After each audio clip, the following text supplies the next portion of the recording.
Всем привет, дорогие друзья! Сегодня я готовлю великолепный пирог на сковороде с очень интересной начинкой, с мясом, луком и яйцами. Сочный, пышный и очень простой. Этот пирог настоящая находка, когда хочется сытного домашнего ужина, без духовки. Мягкое нежное тесто на сметане и майонезе отлично пропекается на сковороде. А сочная мясная начинка делает пирог ароматным и насыщенным. Готовится из простых продуктов и всегда получается. Тесто хорошо пропеклось и много-много начинки. Этот мясной пирог понравится всем. Он такой вкусный.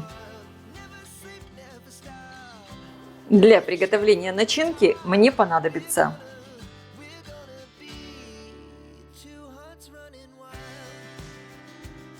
средними кусочками режу лук.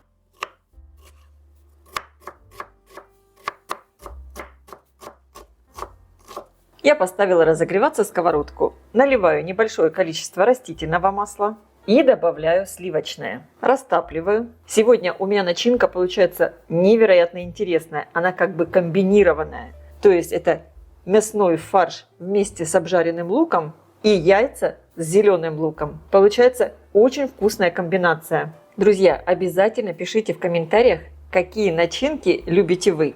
Мясные, с луком, с рыбой, что вам больше всего по вкусу для этих пирогов. Отправляю лук на сковородку, обжариваю его до красивого золотистого цвета. У меня на канале уже есть рецепты заливных пирогов с рыбной начинкой, с капустой, с мясным фаршем. Обязательно заходите и посмотрите. Я оставлю ссылки под видео в описании. Лук обжарился, снимаю его с плиты.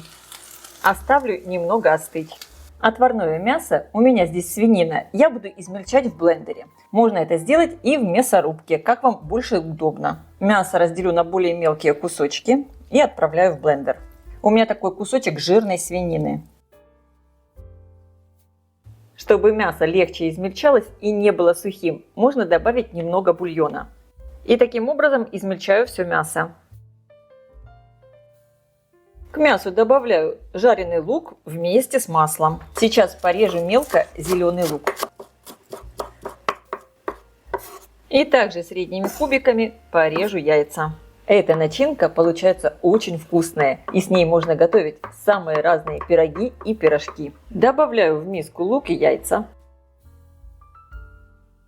И теперь по вкусу добавляем соль и специи. Черный перец. Соли я добавляю немного, так как мясо варилось у меня в подсоленной воде. Чайная ложка сушеного чеснока. И также я добавляю смесь итальянских трав. Хорошо все перемешиваю и начинка готова. Обязательно попробуйте все на вкус, чтобы хватало соли, перца и других специй. Если надо, добавьте сюда еще немного бульона. Я люблю, когда начинка получается более сочная, поэтому вливаю немного бульона. Вот такая очень вкусная начинка получилась.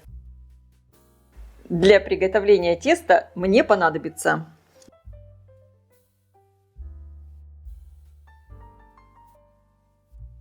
И сегодня мой пирог я пеку на сковороде. У меня диаметр сковороды 25 сантиметров, по дну 21. Я выстелю дно сковороды пергаментной бумагой. Я взяла кусок пергамента, вот так его складываю и обрезаю по диаметру сковороды. Делаю также небольшой бортик.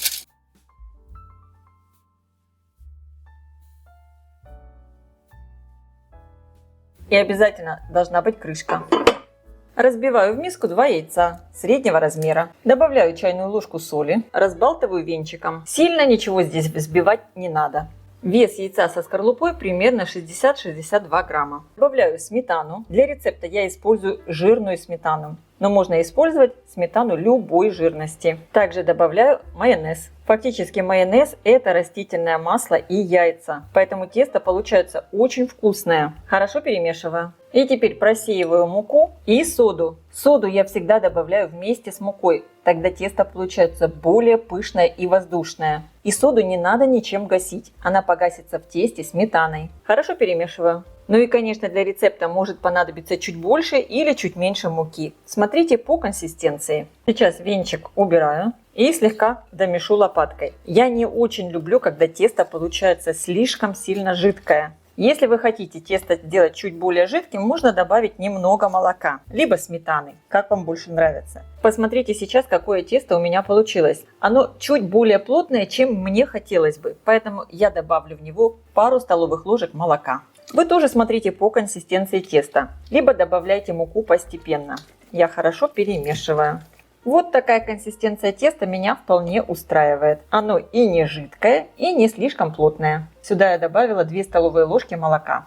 Выкладываю на сковородку примерно половину теста, может даже чуть-чуть больше. Разравниваю. Я стараюсь распределить тесто таким образом, чтобы получился как бы такой небольшой бортик. И теперь выкладываю начинку. Я стараюсь, чтобы начинка не попадала слишком сильно на край, а как бы она раздвигалась от середины. Начинки в этом пироге будет много, такой хороший слой. Прижимаю и как бы вдавливаю ее слегка в тесто. Добавляю остальную начинку. И теперь хорошо уже разравниваю. Пирог получится по-настоящему мясной, очень вкусный. В нем намного больше начинки, чем теста. Обратите внимание, у меня здесь по краю сковородки как бы еще видно тесто. Я его все начинкой не закрывала. И теперь аккуратно выкладываю вторую часть теста. Распределяю по начинке.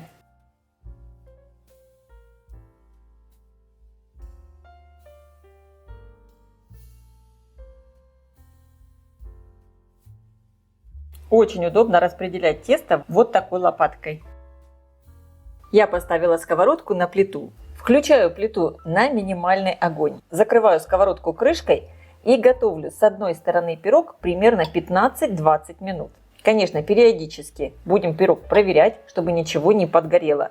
Но здесь очень тонкий слой теста снизу и тонкий слой теста сверху.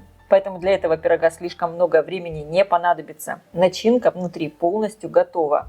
Периодически сковородку я немного сдвигаю по плите, чтобы равномерно готовился пирог и по краям. Просто вот так вот ее передвигаю. Сейчас пирог у меня уже готовится примерно минут 20. Посмотрите, по краям уже нет сырого теста. Осталось немного сырое тесто вот здесь посередине. Сверху я накрываю его пергаментом, закрываю тарелкой и быстро пирог переверну. Действуйте аккуратно, чтобы не обжечься.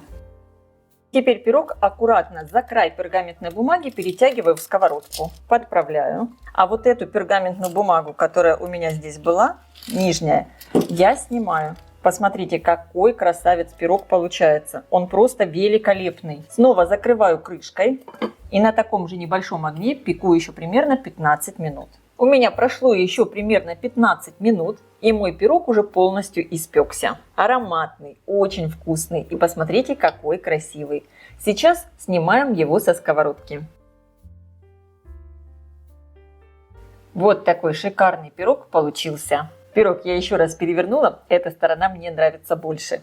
Посмотрите, какой он получился великолепный. Он такой высокий, пышный, классный. Здесь много начинки. Сейчас я его оставлю буквально минут на 5-7 остыть. И потом разрежем и посмотрим, что получилось внутри. Сверху хрустящая корочка, нежнейшее тесто и сочная мясная начинка с луком и яйцами. Ну как же это вкусно! Обязательно приготовьте его и попробуйте. Я думаю, этот пирог понравится всем.